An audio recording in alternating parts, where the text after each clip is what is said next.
Hello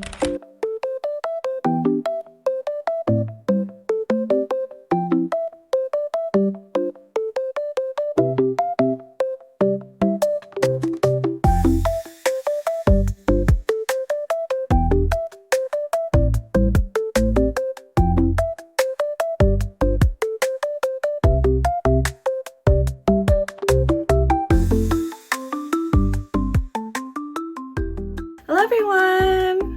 Today's video is going to be the overview of my experience at Kei-Con for this year.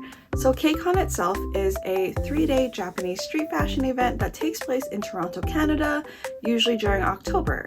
For this year, the event dates were from October 18th to the 20th, and it had a very fun theme of the Bruncheoning. The event itself was started back in 2019, however, this is only the 4th year that this event has been running, with 2 years missing due to the pandemic. A lot of my community members went last year and they had such a great time that I knew that I had to plan a trip to Toronto to attend this year's event. And it was really lovely to attend a bigger Canadian Lolita event, especially now with the sad conversion rate between Canadian to USD. This video is going to follow a similar format to my other Lolita events videos, so I will leave timestamps for things that you'd be interested in seeing and whatnot. So let's get into the vlog portion and I will chit-chat through my whole experience. So my coordinate for day 1 was a schoolgirl inspired coordinate. I'm wearing an OP from Metamorphose Tom Steffi, as well as a beret from Angelic Pretty. The sweater vest is from Yes Style, I believe, and the socks are from Alice and the Pirates. And then I'm wearing my trusty double standard NYC ballet sneakers. They're really comfortable and they really came in clutch during the whole trip. I think it's a super basic coordinate, but I think it works really well all together.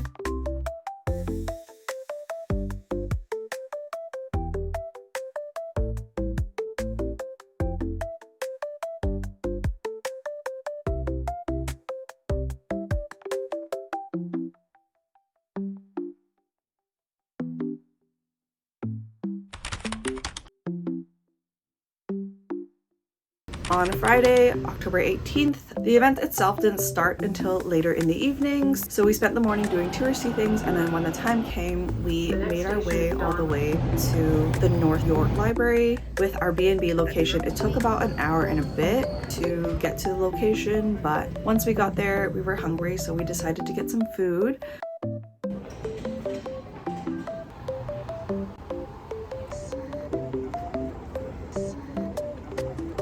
We ended up going to Food Hall Toronto, which is the same place that we would eat at again the next day. This food hall was basically a bunch of small little businesses that were starting up and learning how to run a kitchen for the first time. So there was a variety in foods that you could purchase and eat from. We got momos and baos that first night. They were pretty good.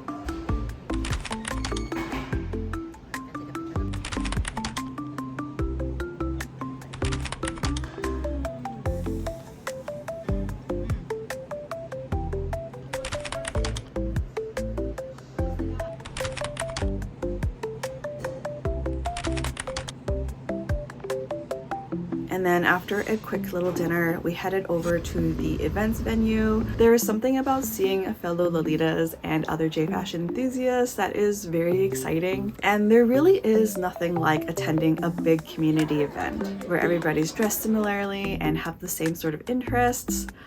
So there were a couple events planned during the evening, but the main portion of the Friday evening is actually for the swap meet. There was a lot of good representation of different brands and other things that you could purchase at the swap meet. It was pretty big in terms of items that were available for sale, as well as a good range of prices. I ended up with a sparkly pair of socks from Baby the Starshine Bright. It ended up being just $10, and the seller threw in a pair of cute hair clips too, so that was really lovely. The guest booth was also open as well, so you can peruse the goods from Eglien as well as Metamorphose Tom Steffi. It was really fun to look at the designs as well as the items available for sale. You have one. And nostalgic it is. There was also a little crafting corner in which you can make little accessories, and I believe all of the items there was hosted by Len's Craft Mill. But that was a really fun activity to do during downtime, especially if you weren't shopping at the swap meet. And to end the night, we did a few rounds of bingo, and me being the geriatric person that I am, I just love bingo, and I used up all my luck in that last round of bingo to win the full bingo card, and I was able to pick up some swag. All of the swag prizes were sponsored by 42 Lolita, which was amazing. They had a good variety of things that were up for grabs. So it wasn't just prizes for the first day, it was prizes throughout all 3 days, which was amazing. So I was able to get a basic long sleeve white blouse as well as a little beret clip. And then after that, it was a very nauseating 20-minute Uber ride back to the B&B, and that was it for day 1. For day 2's coordinate, I am wearing my favorite sweater from Polychrome Goods. It says Life is pain au chocolat, and I seriously had to wear this sweater for Kei-Con's theme. It is so on brand, and this is definitely one of my favorite coordinates, even if I was overheated. The skirt is from Metamorphose. It is the Typewriting Squirrel series, and I did get a little comment from the designers saying, oh my gosh, it's the squirrels, it's been so long. It was such a lovely interaction, so I'm really glad that I wore and brought this skirt. But yeah, the highlight of this coordinate is definitely the Life is pain au chocolat sweater.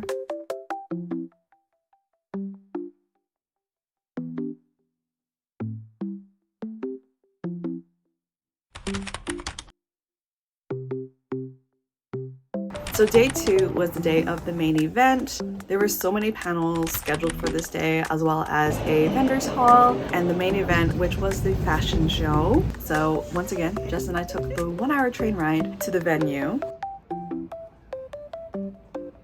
And we perused the wares in the vendors hall. I didn't take much video and footage of it, but there was a very good variety of vendors. I was really excited to talk to a few people because I've only interacted with them online, and it was really fun to talk with them in person as well as purchase their wares in person. It was really good. There was a good variety of items available for sale, and I was really happy with the little items that I got. I will be showing them in a little haul later. And then the panels began, and I was really excited to listen to the panel about Burberry fabric. That was a really fun one, hosted by Crayola, and I'm really glad that there was somebody else who put together a PowerPoint slide on why Burberry fabric is one of the best fabrics out there for Lolita. And then we attended the Taobao Xianyu shopping service panel. I personally know how to shop from Taobao, but I was really interested in learning how other people shop from Xianyu because I've heard other Lolitas talk about Xianyu and how they found such amazing deals as well as harder to find dresses on the Chinese secondhand market. So I was really curious about that, the shopping services and everything used, as well as the experiences with specific shopping services. It was a really good and informative panel that I was really glad to have attended.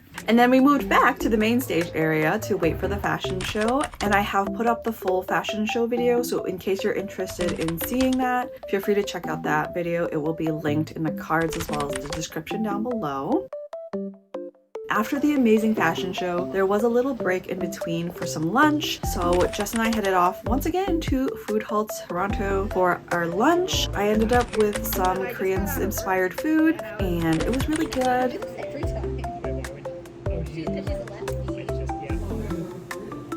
It was a really short lunch because after eating we ran back to make it to the novelty items panel. Oh my gosh, this panel was so fun. Seeing how many homeware and novelty items that Victoria Maiden has released is kind of mind-blowing, and they kind of missed their calling. It was a really fun panel, and I may or may not have added things into my novelty item wish list. And then after that panel, I went over to the guest panel, which is Metamorphose's panel. The Metamorphose designers brought 2 pieces out that they featured in the fashion show, and they talked through the design process as well as letting us know about some details, as well as allowing us to come closer and to see all of the design details. So the first one is an upcoming old school style release. So as you can see, there's a little capelet and then a blouse underneath. It's got a removable capulette and it's got deep pockets, and there were several colorways that were revealed for this. And I think the design is very classically old school. But I really think that Meta has translated it into their own style and really have made it a timeless piece that I know a lot of Lolitas will continually wear for the next 20 or so years. And the other series that they talked about briefly was the Teddy Gobelin series. So I believe just a week prior to this event, Meta released a whole series for the Teddy Gobelin series, and they only brought long JSK in the ivory colorway to showcase for this event. But it was really interesting to see their design choices. And seriously, seeing it in person was so much different than seeing it in the stock photos. The stock photos online did not do this series justice. They brought out the A-line JSK and they talked about the removable straps, as well as all the buttons going all the way down, as well as the little bows and the amount of frill. And literally this dress could hold around 4 or 5 petticoats. It's kind of crazy how much fabric is in this series.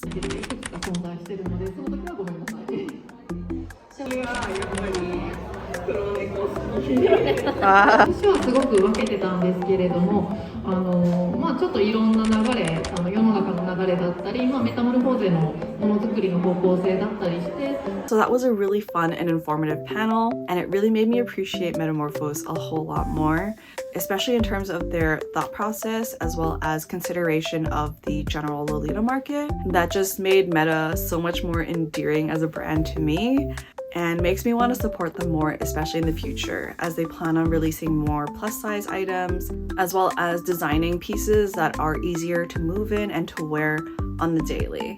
And the last panel I attended for the day was the posing panel. This was a really fun panel and a great way to end the night.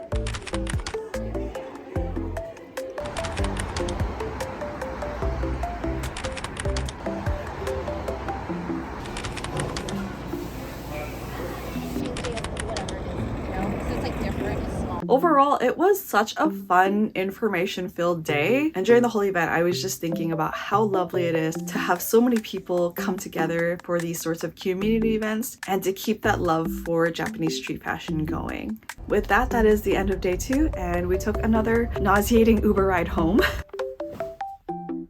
And then mentally got ready for the next day, which is the tea party day. So for the big tea party, I decided to wear a newer to me piece, which is Baby the Star Shine Bright Icing Dancing Cake series. I wore it with the matching bonnet, and to make things a little cuter, I had a little sash made up for this coordinate that says Icing Dancing Cake on it and Baby the Star Shine Bright on the back, because I knew I was going to forget what the print was called. So I thought the little sash would have helped, not just for other people, but for myself as well. And it was an all blue coordinate, super cute, very lovely. I think it was the perfect coordinate for a tea party.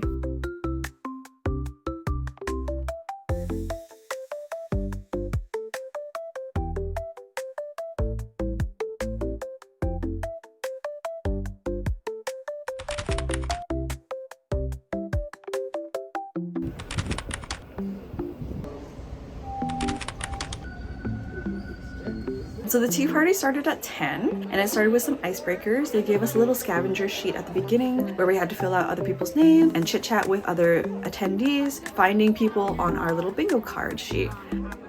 But it was a really fun time. There was little prizes from Meta this time if you were able to finish the little scavenger hunt. So I was able to get a little Meta bow. It's so cute.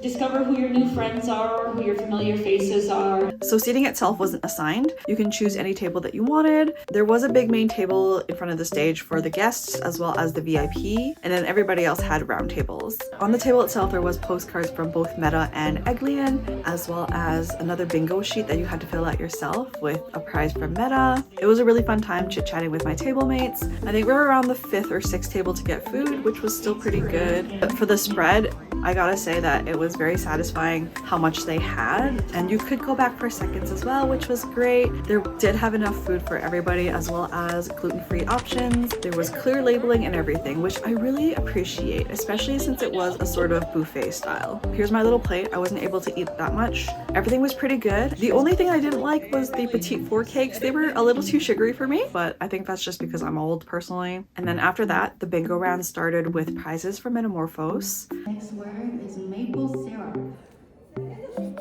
Bingo! Rock, paper, scissors. And then there was a designer Q&A session. That was really fun to listen to and hear the designers talk about a variety of other topics. 以前はなんか結構違うところもあるかなって感じることもあったんですけれども、なんかいろいろな地域とか皆さんにたくさんのロリータちゃんにお会いして、やっぱりロリータが好きっていう気持ちはやっぱりもう日本でもそれ以外の国世界どこであってもやっぱり根本的なところはすごく一緒だなっていうのはすごく感じるようになりました。ただなんか違いというかあえて言うならですけれども、なんか日本だと大体どこに住んでても季節感とかは大体一緒なんですけれども、こういうちょっと大きめのイベントだったりとか、特に北米の大きなイベントとかだとすごくいろんな地域からお客さんいらっしゃるので、住んでる地域で全然季節感が違ったりするので、一つの会場に集まった時に例えば半袖の方もいるけどコート着てる方もいたり、そこまで交通普通に電車バスで来る人もいれば車で来るみたいな環境の違いでスタイルが違うっていうのはなんか結構感じますね。皆さんすごい小物使いだったりとか、オリジナルで作ったアクセサリーとかお洋服に合わせたテーマの小物使いがすごくうまいなって思いました。 And then there was a raffle at the end. Okay, so first item that we are going to raffle. It was a really fun tea party. There was a lot of downtime in between. You can chit chat and talk with other people. I love that everybody didn't stick with their own little friends groups that they had already. They really mingled, and the atmosphere felt really warm, inviting, and very easygoing. Easygoing in terms of being able to approach somebody and just talk to them easily. The guest boutique was also open during photo taking time, so you could purchase whatever was left over, which wasn't a lot, and that is really amazing that a lot of the pieces that the designers brought have sold. The only other thing that was planned after the tea party was another bingo hall as well as the closing ceremonies, and it both went off really, really well.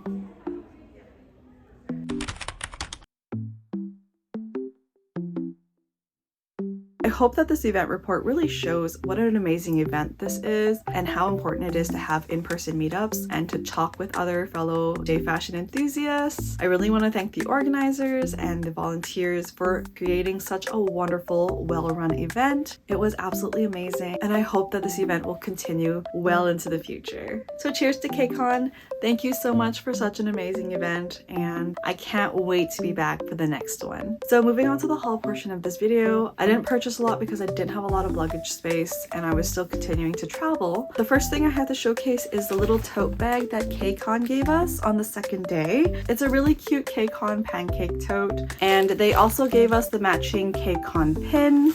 So from 0% Fruit, I picked up a pair of lavender wrist cuffs. I've been after lavender wrist cuffs for the past little while, so I'm really glad that they had some available. And I love that there are 2 different lavenders on here so that you can mix and match with all your lavender pieces, because as we know, colors are not all the same.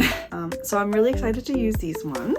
So the newer brand, Sidonia Revisit, was there as well. It was their first big event, and their focus is primarily on classic items. So I picked up a head bow in the blue-gray colorway. And because this brand is run by my friend Apple, she sold me on more bows that will go with this headdress. I think it's a really lovely classic piece that will work with daily wear Lolita, and I'm really excited to see what else they'll release. They're part of a classic Lolita group that makes a lot of handmade accessories, and they also had rubbery romantics items there for sale as well. So I picked up a rose ring as well as the necklace. Both pieces are lovely, and I can't wait to coordinate it with all of my classic pieces. I really think the classic accessories are missing in the Lolita space, so I'm very glad that they now exist as a brand. And then the vendor that I was really excited for to meet and see was Simi. She's an artist and makes super cute Lolita art, and I knew I had to pick up some of her prints while I was there. So I picked up a classic balloon bear brooch in blue, of course. It's so cute. So I can't wait to use that in the future. The other items that I was really excited for was her prints.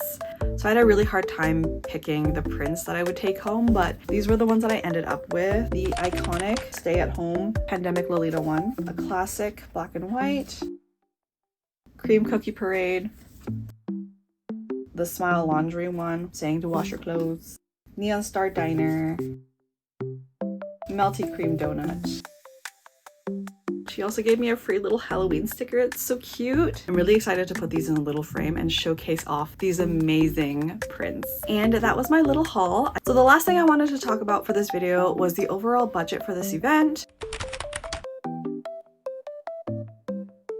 Since this event takes place in Toronto, Canada, and I live in Edmonton, Alberta, I had to take a plane over. And for that, I'm just including my plane tickets over to Toronto itself and not on the way back because I went other places. The plane ticket itself was only $145.01, which was kind of interesting. What was most shocking was the Airbnb that we booked. So we booked an Airbnb house, like a whole house, and I stayed for 6 nights with my sister, and my roommate Jess didn't come until day 3, and she paid for 3 nights. So split between the 3 of us, my whole portion of the Airbnb was $617.19, which is approximately around $102 per day. And that was pretty good because we had a whole house to ourselves and separate rooms. And then for transportation, we took Ubers twice as well as the train 3 times. And that approximately ended up being $49.68.